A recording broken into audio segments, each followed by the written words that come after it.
And I'm with the big fella. That urinal cake did not look tasty. No. During it, I said it was a hockey puck, but also after looking at like the gelatin texture, it reminded me of what is that, cranberry sauce at Thanksgiving? You know, Oh just yeah, like a can. yep. Just like your full plate of Thanksgiving dinner, ready to dig in. And then your like grandma comes over, don't forget the cranberry. It's all in your plate. Just all over your food. Thanks, grandma. Just a full can. It's like, why do people love cranberries so much? Oh man, I like cranberry by the way, but it's just so funny. My uncle loves it. Only has it once a year. Yeah, But Thanksgiving. but he loves it. All right, Alex, let's see what our patrons had to say about last week's episode of Game of Thrones, episode number 2, The King's Road.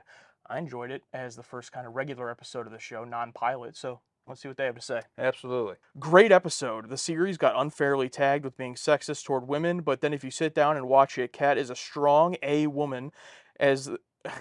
Wait. I think he meant Cat is as strong a woman as they come. Strong woman. I thought he meant A woman, like he's censoring himself. Yeah. As they come, and you don't have to be China to be strong. China mention. Marvel forgot that along the way. The guy they hired to play the assassin was perfect in looks and voice. Yeah. Yeah, for sure. George is very big on history, huge history buff, and he all wanted to create this world with influences from actual history and history of like men and women like in these ages where it's like women weren't out there like battling, so they had to become like a strong female in a different way, like the mental game, strong support system, and yeah, that's accurate. And it sucks it gets tagged as being sexist. I'm more concerned about the underage children, having sex. That's everyone was aged up for this show, so Are you talking about in the books? yeah, Oh, okay. yeah. I get it from like an outsider's perspective. I've heard that before. Although I've never actually heard anyone be like, "Oh, that show is so sexist." But I have heard like, "Oh, there's a whole bunch of female nudity and sex." I don't think that's inherently sexist, obviously. But I would agree that of all of the female characters, most of them are already presented as pretty strong, independent, and I would say Daenerys, Emilia Clarke's character, Daenerys, yeah. obviously is the most like vulnerable and nude and sexually taken advantage of. But I can already see the little breadcrumbs of where that character might go. So I wouldn't say that at And this point. it's leading to something. She's not just a strong badass right off the bat. It's like you start somewhere, you end up somewhere else. You go through a little bit of growth here and there. I guess the only one who's not a strong female character is Sophie Turner.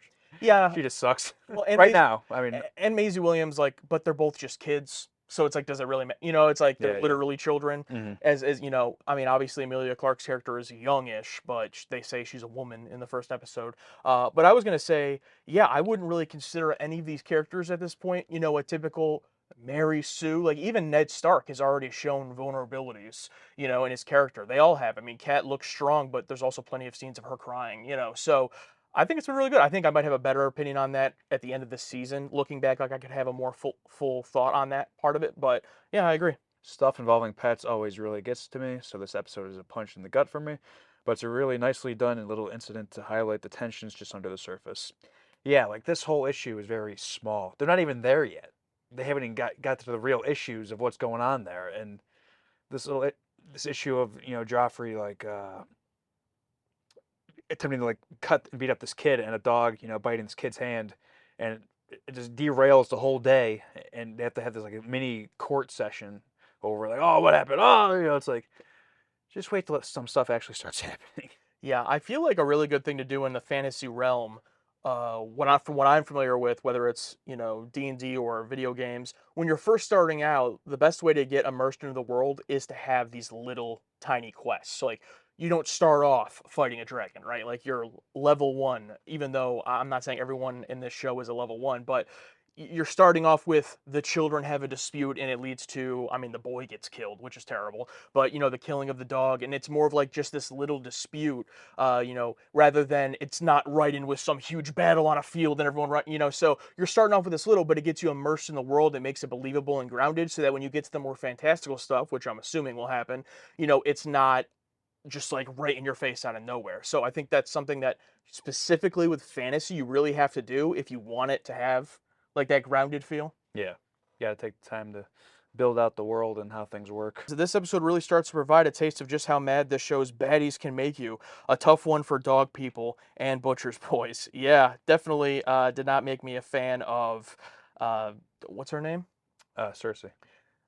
Yeah, did not make me a fan of Cersei as a character, even though I kind of understand where she's coming from. But I just feel like she has a lot of outside feelings that she's like taking out on this scenario, which is unfortunate for the kids and the dogs involved. Yeah, in fact, earlier with like a strong female character, like she's like she's got it figured out. Like this is how I'm a strong female character. I will wreck your ass one way. I might not punch you out or stab you, but I'm gonna find a way to get it done with my words in place of power. Fun fact: Sophie Turner's family adopted the dog that played Lady. Oh, Good to know. and then right below that, Juan says, and then killed it. I don't think that's true. Cute dog. I would love to have a dog like that. A wolf dog? I don't know if they were actually wolf dogs in real life, but When they were small, they just kind of look like huskies. So, uh, guy that plays Aragorn, Viggo Mortensen, like he like bought the horse that he had in like oh, the Two Towers. So yeah, that's awesome. cool actors bonding with the animals. All right, so patron takes for episode 6, Litmus of BSG. Breaking kayfabe here. It's been a couple weeks since we watched the show because we watched something else last week. So, trying to remember what happened. I remember that there was the trial, the tribunal. They were trying to figure out Okay, who yeah, left the hatch open. He appointed the woman who ended up like getting power crazy and tried to take down the chief, and it ended up being one of the chief's men that got taken down. And then Adama at the end was basically like, "I'm not blaming you because I need you. So sorry, your fault. This guy's going down, and he committed perjury, so he should be in jail anyway." So some moral stuff at play there. yeah. To be honest, I completely forgot what the episode was until these titles are not helping. Litmus? Yeah, What does no, it even mean? I'm sure it means something, but like a litmus test, but of what? I don't know. I don't even know what a litmus test is. And then the chief broke up with Sharon at the end. I remember. Yeah, and Sharon 2 and the other dude are still on Caprica, just being surveyed, trying to build his trust. I'm just gonna write that story off. Yeah, we'll see what happens. We've had some comments. It might be easier for you if you call one of them Sharon and one of them Boomer. It's like, do you know us? You realize if we did that the first time, I'd be like, oh, Sharon. Wait, which one was Sharon? Like, it would be just as confused. Yeah, we're just adding another step of confusion. It's not gonna help. All right, well, let's jump into what they thought about it. I can't fully blame Hadrian for going too far with the tribunal. I believe that was the woman he appointed, the sergeant. Between Adama keeping knowledge of humanoid Cylons from her and someone leaving that hatch open, weapons she was in charge of were used to kill people. I'd be pissed too if people weren't making it that hard to do my job. Yeah, that's true. And the reality of this horrible situation, like this isn't like the wonderful Enterprise. This is just awful. Just a horrible, dark, bleak, terrible situation. And now there's humanoid Cylons running around. And the boss knew about it? Yeah, I'd probably be freaking out too. Yeah, I just liked the irony of the episode where it starts off with the president putting this tribunal in place because she doesn't want it to be a witch hunt. And then Adama appoints this person who immediately makes it a witch hunt. And it's like any prosecutor ever. Like, I feel like prosecutors, at least in America, when they have a case, it's like it's their job to get a conviction. So that's what they're trying to do. Not that they necessarily lie or obscure facts, but they choose a person or they choose a narrative and they go, okay, what evidence can we present to make this what happened? And that's an unfortunate reality. So I thought it was displayed well here, but it still led to that great part with Adama. This is over. Yeah, I'm done. This is Up. over. Just leaves. And then he turns the security guard on him. Yeah, so I don't think it's necessarily her as an individual that I would blame. I just think anyone in that spot probably would have done similar things. Oh yeah, for sure. Two things we see on full display already in the show: actions have consequences, and there are seldom, if ever, easy answers. It's like trying to solve a Rubik's Cube in the middle of a burning house. That's probably the best analogy for this whole situation. I mean, the house is on fire, and it's not getting any easier. And a Rubik's Cube is already, unless you're really good at it, impossible to solve. So it makes it even that much harder. To be honest, I would just give up. Yeah, I know. I think we said in like the first episode, we were like, just give up at that point. Especially, especially when the episode started with they had to jump every 33 minutes or something. I'm like, just wrap it up. Wrap it up. That's why we're not in any type of service. People who knock the Hilo story, that's the one on Caprica, are going to eat their words before too long. Okay. Hopefully it gets better, that means. This episode reminded me of McCarthyism. Yeah, that's, if I'm remembering correctly, about the whole trying to find communists during the Red Scare and, accusing people of being communists because, it's kind of the same situation, witch hunt. Okay.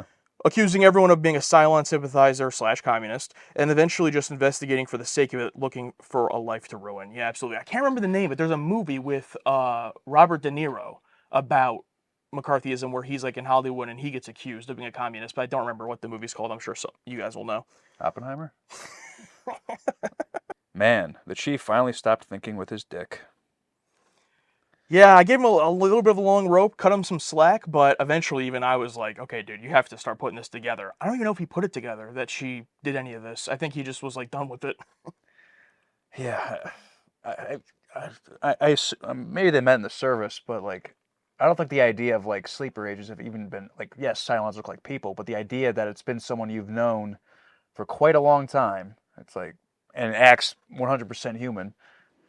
But there have been plenty of red flags. You think maybe have that you'd have that post-nut clarity. Like, wait a minute. Ron Moore hated how space adventure shows always fell into the trap of having an authority figure, Starfleet, I don't know what the quorum of 12 is, but that must be something, who exists just to give stupid orders to the heroes. We can see here that even if Rosalind, the president, isn't always right, she has a political savvy that Adama lacks, and they can complement each other when they work together. I do like the dynamic. I really liked in the episode, it wasn't this one, but in the one where she was incorrect about thinking he appreciates all of the ceremonious stuff, and Apollo having to be like, no, he hates all that, So I like their dynamic. I think it was the episode before this too, where the whole thing about trying to find Starbuck and she had to step in and be like, "No, you can't do this." So I do like their dynamic, even though I'm siding with Adama like 95% of the time. Yeah, unfortunately, with Adama, I'm always gonna be on his side as my guy. Me already having a disdain for the actor that plays the president, but what are you going to do? But I have agreed with her on some points. And yeah, the dynamic of someone in politics versus someone in military having to come together to lead this colony of people. It's like you can't always take a militaristic approach or a political people approach. Yeah, and Ron Moore like hating the authority figures in Starfleet. I like this guy. So, do you guys think Tyrell suspects Sharon? Almost a shame that Caprica's side plot exists because without it, the viewer would get to be in the chief's shoes with the same information, wondering the same things. Instead, we're fed a conclusion. I don't think there's any evidence to suggest that he thinks anything. Maybe their last interaction, where it's like, did he leave the hatch door open? Because he was questioning her about that, right? But then it ends with him just breaking up with her and not really going back to the hatch that much. So I think even if he suspects it at this point, he just wants to wash his hands of it. yeah. But I agree with the take that the show was kind of stuck with already from the miniseries having that reveal that Boomer's a Cylon. So it's kind of stuck with that. So I don't think the Caprica plot has added anything to that. Like, you still would have had that situation. And I think that was a really good ending to the miniseries. I didn't see it coming. So I think it balances out. Yeah, it's a nice hook for the rest of the show. But imagine if we didn't have that side plot, and then all of a sudden there's an episode where like a ship lands, and then the guy walks out first, and then she comes out second. Yeah. It's like, what? I'm sure at some point, I don't know if it'll be in this season, I'm sure at some point there will be that type of reveal of who other Cylons are. And based on the first 6 episodes, I have no idea who it would be of our named characters. I don't think any of them would make sense, frankly. I have to see how it goes. But I'm still going to go with the belief that they're all Cylons. Every single character, and it was just a miscommunication in the Cylon administration. And months later, they find after they're all eliminated. Oh my god. Yeah. Like two are left, like Adama, Cylon, and Apollo, and then somehow they both realize, wait.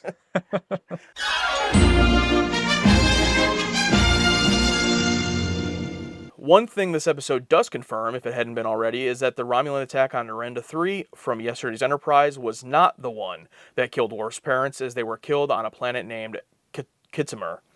This episode is also our first visit to the Klingon homeworld. Was the homeworld as you would have expected it? Basically, like the lighting, the buildings, the way they dressed, and even like when Picard goes to that one place, it felt very Klingon. But I won't lie, I didn't really have anything in mind. So really anything would have probably fit. Like I didn't have like this perfectly pictured Klingon. I forgot they even had a planet. Yeah, it's been a bit. We always just see them on ships. Yeah. It was kind of crazy that we did see a planet. Yeah, just very dark, very brooding, and just how like Picard's like, oh, I'm gonna go to that outpost to get Kalas, and Worf's like, it's too dangerous. So it's like, okay, that it would be dangerous. I mean, obviously they're being hunted because they want to shut this guy up, but also I feel like that would just be a thing that happens on a Klingon homeworld. People just beat up, raped, murdered. I don't know. It's like, who knows? Yep. But the exterior shots look great. I love that. Tony fucking Todd, the Candyman, his worst brother. What a great cast of Klingons this episode. I love this one a lot. Care to make a prediction? How long do you think it will take before we see Curran make a return, if at all? K-Pla.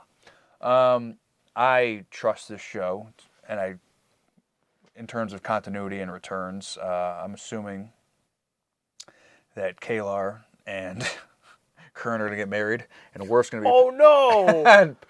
and Worf's going to be pissed about it. No, Dude, I just had a thought, dude. I don't know if they would do this, but Curran invites Worf to his Klingon wedding, not knowing who the bride is. Worf shows up, and it's Kayla. Oh, that's an episode. That is an episode. I would love for both Curran and Kalar to have at least one more appearance in TNG. I don't know if they do, but I would hope so. If I had to make a guess, I would say they probably... I honestly would make a guess that it's this season, if he's going to return. Because Really? when you think about the returning characters we have had, it's been pretty close. Remick from, Coming of Age to Conspiracy, Tamalek from, The Defector and the Enemy. Like, they do pretty close returns. I'm trying to think, besides just the Ferengi as a species, they don't really, take a long time thus far in between people returning. Lexana Troy, I guess, is, one episode a season, whatever. But, yeah, I'm going to go with... once more this season, I think would be interesting, but I have no idea what it would be. Yeah, same, no idea here. Because how do you bring in Tony Todd and not bring him back again in the... I don't know, but I mean, this was before Candyman. Oh, I forgot when the movie was made. 92 looks like, so. Regardless, he's still a good actor. Oh, yeah, absolutely. But yeah. After 2 episodes straight with barely any Worf in it, you're getting a lot of Worf in this one. It brings balance to the Worf equation. I agree, and I think that's something this season has done excellently. I mean, look at the last few episodes. This was a Worf episode. Last episode, a Data episode. Episode before that, a Tasha episode. Didn't expect it, but okay. I would also argue Yesterday's Enterprise is kind of a Picard episode, too. Yeah. And then before that, a Riker episode. It's really balancing it out. Troy had an episode. They're really doing a good job of making sure if someone's in the background for a little while, as Worf was, as Darren said, they bring it right back with this full Worf one. So I'm excited to see how it finishes out here this season, because I think of the 3, this has probably done it the best thus far. Hear that, Jordy? You're up next. Yeah, hopefully. Hopefully, yeah. He did get booby trapped. Got rejected in the holodeck. Yeah. Oh, Jordy. Question. How did you like the Klingon homeworld and the expansion on Klingon politics? If I remember correctly, when we asked you about what you wanted from TNG after finishing TOS, you said expansion on the politics of other big species. Well, TNG delivered, or rather Ronald D. Moore delivered. Great question, great point. I forgot we brought that up. I would love to see more of the political drama, whether it's in an individual planet in those species that are on that planet, like we saw in the Cloudminders with the Classis issues, or even just between the intergalactic races of the Romulans and Klingons and Starfleet. Either way is fine with me. But I was really a big fan of episodes that could really focus on that. Journey to Babel is another one that comes to mind, where you have all the races and species coming together on the Enterprise, and they start having a political argument with Sarek, Spock's father, about which way he's going to vote. I would love to see things like that explored more in Next Generation. It doesn't always have to be the Enterprise is going to explode, right? It doesn't always have to be we're all going to die on this planet. Let's just hey, we have to take this woman down to her planet to go get married, and the political fallout of that. I love the more kind of subtle stuff like that. I will agree. Any world-ending or Enterprise blown up stuff, it's when it's not going to happen. Yeah, it's I want more those little small, oh, this is bad, ethical, social problems, and they did it. Yeah. I loved the whole figuring out this whole thing between Klingon politics and why they did things or why they didn't. This whole kangaroo court, what they were hiding, what they were protecting. Amazing. Yeah, I love it too, and it is exactly what I wanted to see, not just specifically from Klingons, but from all of the species. And I think TNG has done a great job of giving us a little bit of that with all of them, from Starfleet to Romulans, now Klingons. And I did also really love that at the end of the day, it's just politics. It's just bureaucracy. Like, even it's all about honor and death and execution, traitor. Oh, it's all just politics. It's all politics. Yeah. That's the lesson. Everyone's the same. Yeah. And even like the traitor's son at the end, like we didn't talk about it. Worf getting to smack him in that moment, and he's like, he'll do the excommunication, but you need to know, I know you're the son of a traitor. Bam, and the guy accepts it basically. So just putting the Klingon stuff just like on top of this typical political drama, yeah, I really loved it. I hope we see more. I'm not expecting it every episode, but it was cool. But yeah, we already talked about the home world. Yeah, we talked about the home world, yeah. 2 bangers in a row. Surely this one has to be a letdown, right? You may test that assumption at your convenience. I threw away the theory at the beginning of the reaction. I'm like, you know what? Did, yeah. And I was right. Because if I said something, it would have been a bad episode. Yeah, it would have changed. Yeah. Since 1990, would have changed. That's pretty funny, actually. There's a great quote from Picard, too, when he's like, they don't teach you how to fight, and he's like, you may test that assumption at your convenience. I'm like, ugh. Am I right thinking this is your top one for season 3 so far? Writing, in parentheses, reverse, a matter of honor, fake out, and acting are perfect, and by the end you realize Worf somehow grew up to be the best version of a Klingon you meet. He actually embodies all of the Klingon ideals while everyone else is corrupt, cowardly, and worthless. That is a great fucking point. He's not like he grew up away from the but everyone there has become corrupt. But the guy who grew up idolizing Klingons but felt like he wasn't like a part of it is actually the most honorable. And someone earlier like brought up like basically becoming like the Captain America, like in the Winter Soldier like type Klingon. I'm like, oh, that's fucking good. That's really good. Yeah. Should we read that one? Yeah, might as well. Because I brought it up. Let me find it. Who said that? To me, the best part of this episode is seeing the heritage that Worf has idolized literally all his life disappoint and betray him, and how, even so, he chooses to be the Captain America of what he thinks being a Klingon is. Oh, God, this is my number one. You know what? Yeah, I will reveal this is not my number one so far, but it's absolutely up there, and I don't know what my number one is. After these last 4 episodes and the group that I already loved from earlier in the season, yeah, guys, I mean, I think this might be the hottest streak of all time. I remember it was on a live stream at some point, maybe our season 2 finale, when I brought up like, oh, what is the hottest streak of Star Trek episodes? I think this has to be it. I mean, 4 amazing episodes, from a matter of perspective to now, they would love, me to include Deja Q in that. I'm not gonna, but still, 4 amazing episodes in a row. I can't think of another time that's happened. Either A or S tier, in my opinion. So, yeah, I'm excited to see how the end of this season shakes out for my ranking, but I'm not gonna say it. Might have to pull a TOS season 2 and bring it up to a top 10. I'll just say in general, a lot of patrons predicting we would love the episode. So I wonder if we saw the mighty fall a little bit with Deja Q. I wonder if there will be a Klingon episode that eventually we don't care for. I hope not. It's hard to see that happening. I think we've consistently liked every single one. Yeah. There's never been one where I'm like, it's weird because Klingons and fucking TOS were like our least favorite thing ever. Yeah. And now like every single TNG episode we've seen with Klingons is just like a masterpiece. Dude, it was Star Trek 3, man. Star Trek 3 perfected. Star Trek 3 changed Star Trek. We're going to do an entire expose on Star Trek 3. We're going to do a full video essay. Another one. We already talked, but just the Klingon part. Yeah. Chocolate and peanut butter. Bread and butter. Burger and fries. Caramel and ice cream.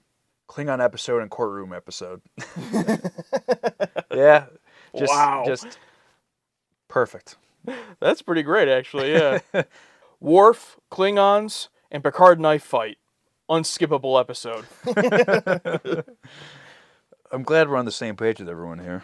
How do they fit so much in a single episode? I still don't know. It was like they fit it all in there. It was like a 2-parter that they squished successfully. It was perfectly paced. I don't know how they did it. Like, everything got enough time of room to breathe. A lot of people giving credit to Tony Todd, for sure. Yeah. He was great. Hell yeah. All right, and Screaming Frog. Great name. How long has this bird been dead? I use that one every Thanksgiving. Well, I'm going to add it to my list now. Yeah, I'm going to start using that, and no one will know what I'm talking about. But it's going to be great. Then you'll have to painstakingly explain it. Oh, it's from an episode of Star Trek. So basically, there's this race called... Yeah, isn't it really funny how a part of the reason we never watched Star Trek is because no one in our like immediate family obviously was like into it. Yeah. So it's like now we're just like the only ones into it. I don't know about you, but like at my family gatherings, like if I made any reference or said anything, no one would understand.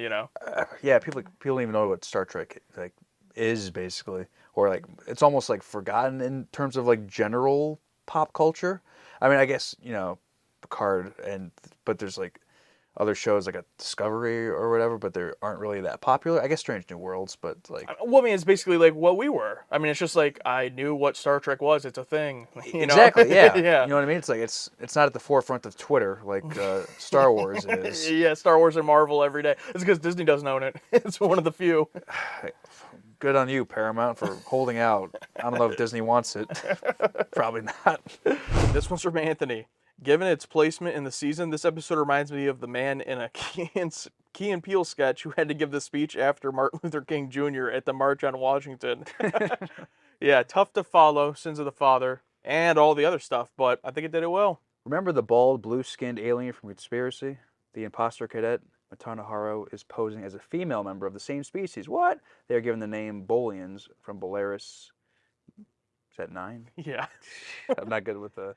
In this episode, named after Cliff Bowl. What? Oh, Named after Cliff awesome. Bowl? That's pretty sweet. And that's awesome that just supposed to be that species. 8-Ball says, plot-wise, Josh and Alex dislike it when the audience is ahead of the characters, but points for the Crusher tease scene and Picard's get off my ship swagger at the end. So that's an interesting. I didn't even think about that till now. We were ahead of the characters and we didn't care. We knew it was fake Picard the whole time. It was so well done that we didn't even complain about that. Yes, that's a good point, but we didn't know why he was acting the way he was. That's it. It was a yes and no. It was a have your cake and eat it too. I don't know if I'm using that statement correctly, but it's like yes, we were ahead of the characters and knowing that it's fake Picard, but we didn't know why it was fake Picard. In previous situations, we knew exactly why.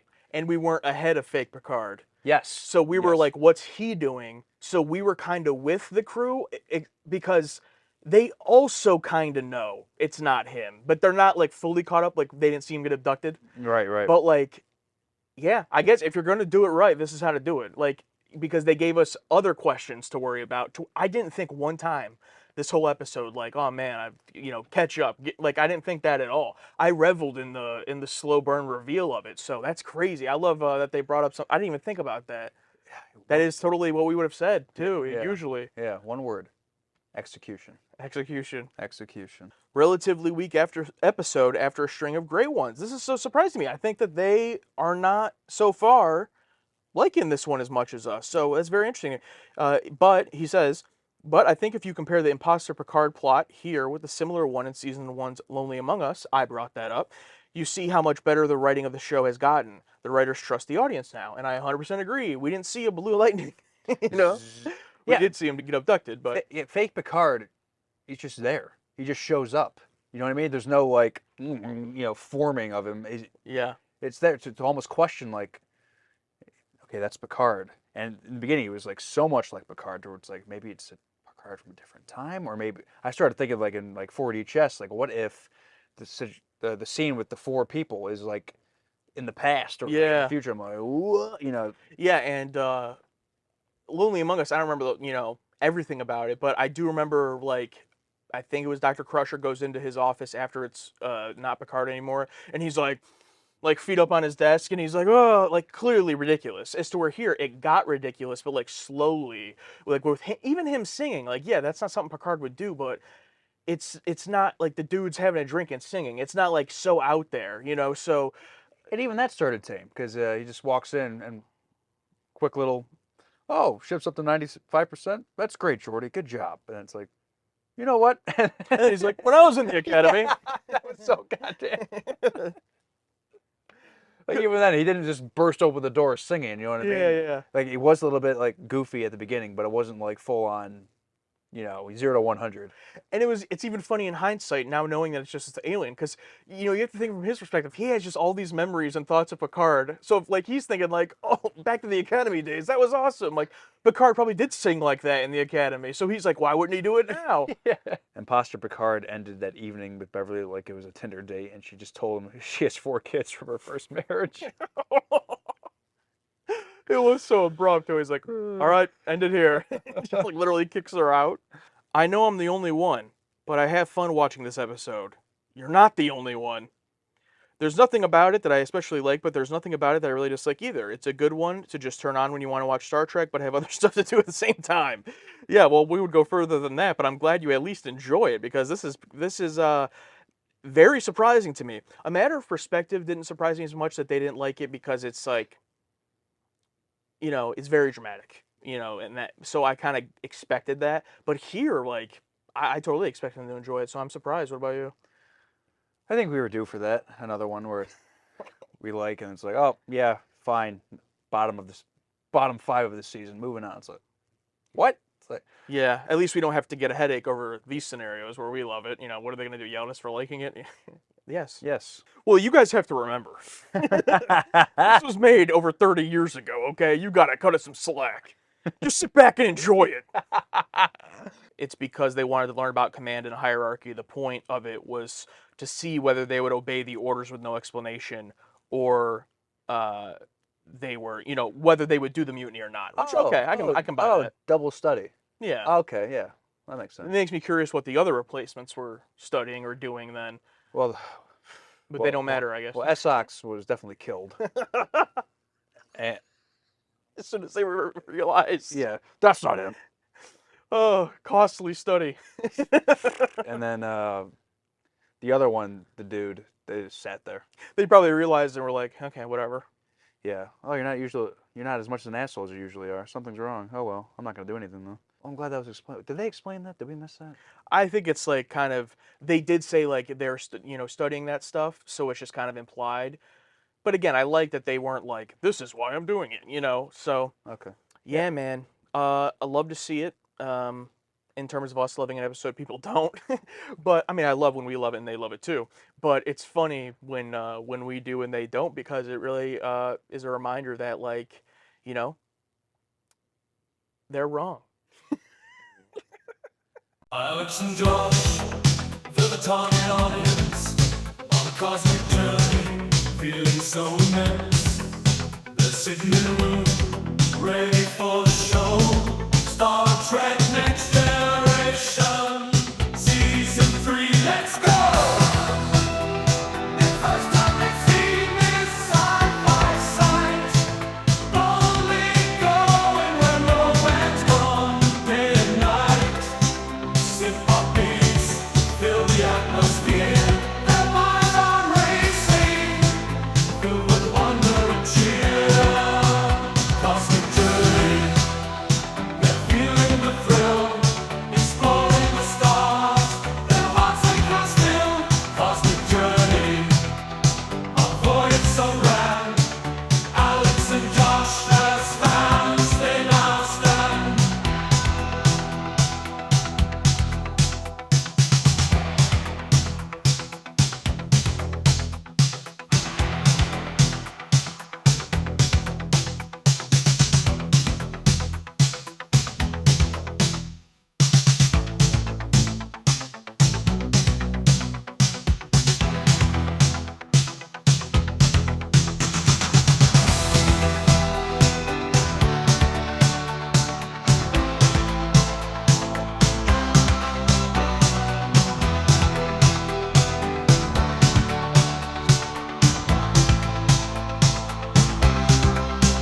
Cosmic journey, a voyage so grand. Alex and Josh as fans, they now stand. What's up? Come on in. Go sit down. Thanks. Well, you live in a barn? Close the door next time.